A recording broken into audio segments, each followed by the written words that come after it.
শুরুতেই যে খবরের দিকে নজর রাখতেই হবে, আজ সুপ্রিম শুনানির দিকে নজর ছিল, কারণ ওয়াকফ বিরোধিতায় অশান্তিতে উদ্বিগ্ন সুপ্রিম কোর্ট।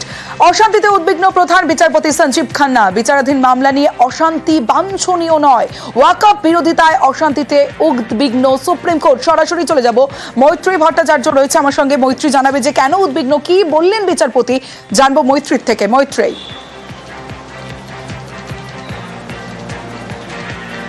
অবশ্যই দেখো, আজকে বেলা 2টো থেকে সর্বোচ্চ আদালতে প্রধান বিচারপতি জাস্টিস সঞ্জীব খান্নার বেঞ্চে শুরু হয়েছিল ওয়াকফ মামলার শুনানি, এবং প্রায় 2 ঘন্টা শুনানির শেষে যখন প্রধান বিচারপতি তিনি একটি অন্তর্বর্তীকালীন আদেশ দেওয়ার প্রস্তাব করেন, এবং সেই সময় যখন আবেদনকারীদের তরফ থেকে আরও একটু শুনানির জন্য সময় দেওয়ার আবেদন করা হয়, সেই সময়ে দাঁড়িয়েই কিন্তু প্রধান বিচারপতি সঞ্জীব খান্না তিনি উল্লেখ করেন এই অশান্তির কথা। তিনি বলেন যে তিনি যথেষ্ট উদ্বেগ প্রকাশ করেন, এবং তিনি বলেন যে যখন এই মামলা আদালতে বিচারাধীন রয়েছে তখন এই ঘটনা নিয়ে, অর্থাৎ এই ওয়াকফ নিয়ে অশান্তির ঘটনা যথেষ্ট বাঞ্ছনীয় নয়, এবং সেই ঘটনার ক্ষেত্রে তিনি উদ্বেগ প্রকাশ করেন এবং এই ঘটনাকে ডিস্টার্বিং বলে উল্লেখ করেন এদিন প্রধান বিচারপতি সঞ্জীব খান্না। এবং তার বক্তব্যের পরেই সলিসিটর জেনারেল তুষার মেহতা তিনি বলেন যে এভাবে অশান্তি করে তারা চেষ্টা করছে যে সরকারের উপর বা সিস্টেমের উপর চাপ সৃষ্টি করার জন্য।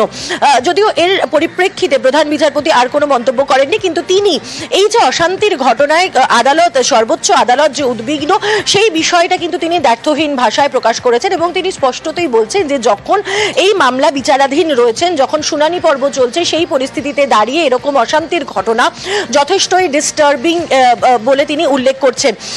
আজকের দীর্ঘ শুনানি চলে। আজকে মূলত যারা পিটিশনাররা ছিলেন তাদের তরফ থেকে আইনজীবীরা তারা সওয়াল জবাব করেন, এবং তার পরিপ্রেক্ষিতে দাঁড়িয়েই প্রধান বিচারপতি জানিয়ে দেন যে তারা অন্তর্বর্তীকালীন কিছু আদেশ দেওয়ার পক্ষে তারা প্রস্তাব করেন। যদিও আরও কিছুটা শুনানির জন্য সময় চাওয়া হয়েছে পিটিশনারদের তরফ থেকে, তাদের অন্যতম আইনজীবী অভিষেক মনু সিংভি কিছুটা সময় চেয়েছেন, ফলে আগামীকাল দুপুর 2টো থেকে ফের এই ওয়াকফ মামলার শুনানি হবে, এবং যেটা মনে করা হচ্ছে যে আগামীকালই শুনানির পরে অন্তর্বর্তীকালীন কোনো একটি নির্দেশ সর্বোচ্চ আদালতের তরফ থেকে এই ওয়াকফ বিলের বিষয়, ওয়াকফ অ্যামেন্ডমেন্ট বিলের বিষয় দেওয়া হতে পারে। তমশ্রী, বেশ।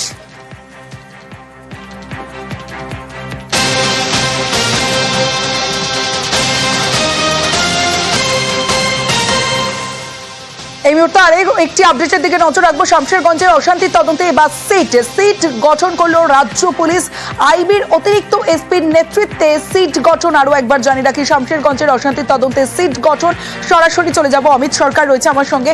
অমিত জানাবে যে এই যে তদন্ত করবে সিট, সেখানে কোন কোন পদাধিকারীরা থাকবেন, আপডেট জানাবো, বিস্তারিত জানবো অমিতের থেকে। অমিত,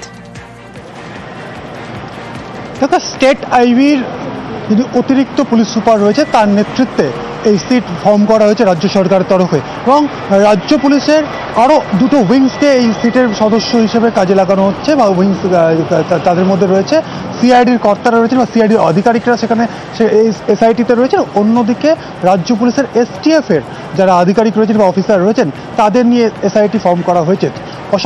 অশান্তি এবং অশান্তি পরবর্তী সময়ে যে অভিযোগগুলো শামশেরগঞ্জ থানাতে হয়েছে, এবং সেই অভিযোগের ভিত্তিতে যে যতগুলো এফআইআর হয়েছে সেই সমস্ত এফআইআরগুলোকে নিয়েই এসআইটি কাজ করবে। এবং একই সঙ্গে যেটা জানা যাচ্ছে রাজ্য পুলিশ সূত্র থেকে, শামশেরগঞ্জ থানার যারা অফিসার যারা ছিলেন, অর্থাৎ এক একটি এফআইআরের ভিত্তিতে যে সমস্ত তদন্তকারী অফিসার ছিলেন শামশেরগঞ্জ থানায় তাদেরকে পূর্ণ সহযোগিতা করবে এসআইটি, বা তারা তাদের মদতে এই তদন্তকারী অফিসার আরো এগিয়ে নিয়ে যাবে। বেশ, ধন্যবাদ অমিত। এই মুহূর্তে ভবানী ভবনের দিকে নজর রাখবো সরাসরি, যেখানে ঘর ছাড়াদের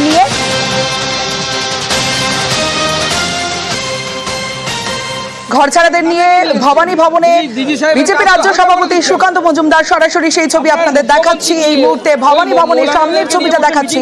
ঘর ছাড়াদের নিয়ে ভবানী ভবনে বিজেপি রাজ্য সভাপতি সুকান্ত মজুমদার।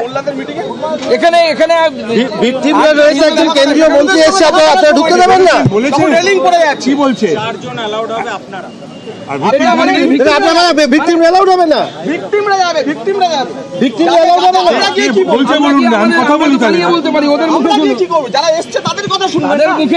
তাদের উপরে কি ঘটেছে সেটা জানতে হবে তো। তাদের সবাই ঢুকলে কি হবে?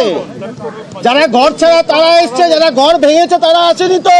2.5 দিন কাটিয়ে এসছেন, একবার ওদের ওপরে যাওয়ার হিম্মত হয়নি। মোল্লাপাড়ায় ঘুরে চলে এলেন। পশ্চিমবঙ্গের মাটিতে দাঁড়িয়ে হিন্দুরা ঘর ছাড়া হচ্ছে, উনি গেলেন না, কোনো মাথা ব্যথা নেই, অদ্ভুত ব্যাপার মাইরি। মুখ্যমন্ত্রী জেমস বন্ড হয়ে বসে আছেন, এর ওর ফোন শুনে বেড়াচ্ছেন, এই শুধু কাজ। আপনাদেরও প্রত্যেকের ফোন শোনে। দেখা করতে এসছে সেইটুকু ধরার ইচ্ছা নেই, সেটা বলুন। আমার ছবি আছে, ছবি তুলে লাভ নেই, সবাই আমাকে চেনে।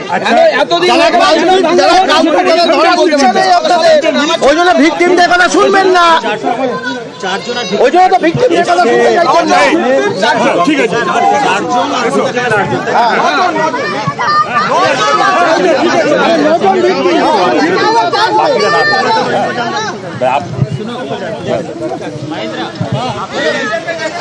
সুস্মিতা রয়েছে, কথা বলবো সুস্মিতার সঙ্গে। সুস্মিতা, যে ছবি আমরা দেখতে পাচ্ছি ঘর ছাড়াদের নিয়ে ভবানী ভবনে বিজেপি রাজ্য সভাপতি সুকান্ত মজুমদার, কিন্তু পুলিশের তরফে বলা হচ্ছে ভিতরে 4 জনকে প্রবেশ করতে দেওয়া হবে, কিন্তু বিজেপি রাজ্য সভাপতি সুকান্ত মজুমদার তারা কি রাজি হয়েছেন 4 জন ভিতরে প্রবেশ করতে?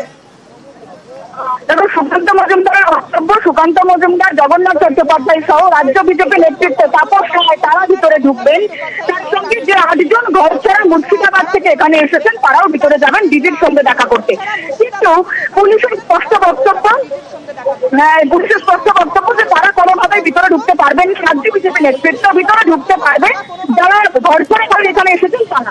কিন্তু রাজ্য বিজেপি নেতৃত্বের স্পষ্ট বক্তব্য, ডিজি যখন মুর্শিদাবাদ মালদা এলাকায় ঘুরেছিলেন বা গিয়েছিলেন সে স্থান পরিদর্শন করতে, সেখানে কোনোভাবেই ডিজি এই ঘরছাড়াদের সঙ্গে দেখা করেননি। এখানে শরণার্থী শিবিরে ছিলেন, তাহলে কেন ডিজি দেখা করবেন, ডিজির সঙ্গে দেখা করবেন? তারা প্রত্যেকে রাজ্য বিজেপি নেতৃত্বে তারা ভিতরে ঢুকবেন, এমনটাই সেই অনুযায়ী ইতিমধ্যেই বাকবিতণ্ডা চলছে রাজ্য বিজেপি নেতৃত্বের সঙ্গে জগন্নাথ চট্টোপাধ্যায়ের সঙ্গে পুলিশের বাকবিতণ্ডা চলছে। এই মুহূর্তে পুলিশের উচ্চতর যারা কর্তৃপক্ষ রয়েছেন, যারা আধিকারিক রয়েছেন, তারা এই মুহূর্তে উপস্থিত রয়েছেন।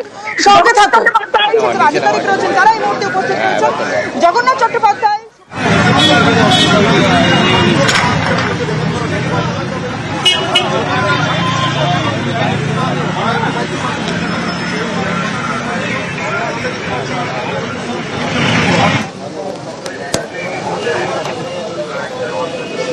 সুস্মিতা, আমি তোমাকে রিকোয়েস্ট করব যে যদি বুমটা একটু নিয়ে যাওয়া হয়, কি কথোপকথন হচ্ছে পুলিশ আধিকারিকের সঙ্গে বিজেপি রাজ্য সভাপতি জগন্নাথ চট্টোপাধ্যায় তারা রয়েছেন, কি কথোপকথন হচ্ছে যদি একটু আমাদের দর্শকদের শোনানো যায়।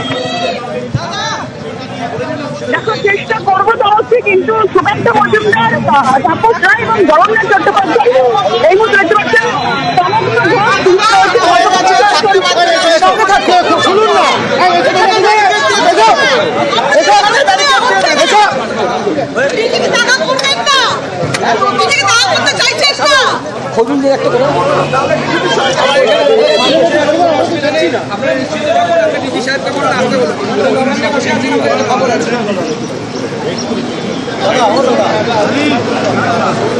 আরেক প্রতিনিধি দেবাশিস চক্রবর্তী রয়েছে, কথা বলবো দেবাশিসের সঙ্গে। দেবাশিস, আমরা দেখতে পাচ্ছি যে জগন্নাথ চট্টোপাধ্যায়, বিজেপি রাজ্য সভাপতি সুকান্ত মজুমদার তারা রয়েছেন, কি কথোপকথন হচ্ছে পুলিশের সঙ্গে সেই বিষয়টা জানতে চাই। একেবারে বারবার করে যখন সুকান্ত মজুমদার সহ তাপস রায় এবং তাদের যে ঘর ছাড়া, মূলত 11 জন ঘর ছাড়া মহিলা, তারা কিন্তু সেখানে এসছেন এবং বারবার করে পুলিশের তরফ থেকে বলা হচ্ছিল যে বিজেপি যে নেতৃত্ব রয়েছে সেই নেতৃত্ব 4 জনকে শুধুমাত্র ভিতরে অ্যালাউ করা যাবে, বাকি যারা এই মুর্শিদাবাদ থেকে এসছে তাদেরকে সেখানে ভিতরে ঢোকানো যাবে না। ফলে এই নিয়ে যে প্রথম যে ব্যারিকেড, অর্থাৎ মূল গেটের সামনে যে প্রথম ব্যারিকেড, সেই ব্যারিকেড থেকে কিন্তু যে মূল গেটে যে ডিস্টেন্স রয়েছে ওইটুকু সেই ঘেরা জায়গায় তাদেরকে আটকে রাখা হয়েছে। এবং সুকান্ত মজুমদার ও বিজেপি নেতৃত্বের দাবি, যাদের কথা যারা মুর্শিদাবাদ থেকে এসছে তারা তাদের কথা, তাদের অভিযোগ ডিজিকে সরাসরি জানাবেন, ফলে তাদেরকে প্রবেশ করতে দিতে হবে। এখানে বিজেপি নেতৃত্বে শুধুমাত্র প্রবেশ করবে কোনো পার্টি, পলিটিক্যালি কোনো কথা বলতে তারা আসেনি। তারা চায় যারা ঘর ছাড়া, যারা আক্রান্ত, তারা তাদের কথা ডিজির কাছে সরাসরি বলবে। ফলে সেই নিয়ে কিন্তু এখনো পর্যন্ত কোনো সিদ্ধান্ত নেওয়া হয়নি কারা ঢুকছেন। তবে তাপস রায় সহ সুকান্ত মজুমদার এবং ঘর ছাড়া মহিলা যারা রয়েছেন, যারা এসছেন, তাদেরকে নিয়ে কিন্তু একেবারেই যে ভবানী ভবনের মূল ফটক, সেই মূল ফটকের মধ্যে তারা বসে রয়েছেন। তাদের একটাই দাবি, প্রবেশ করলে তারা এই যে ঘর ছাড়া তাদেরকে নিয়েই তারা ভিতরে যাবেন। বেশ।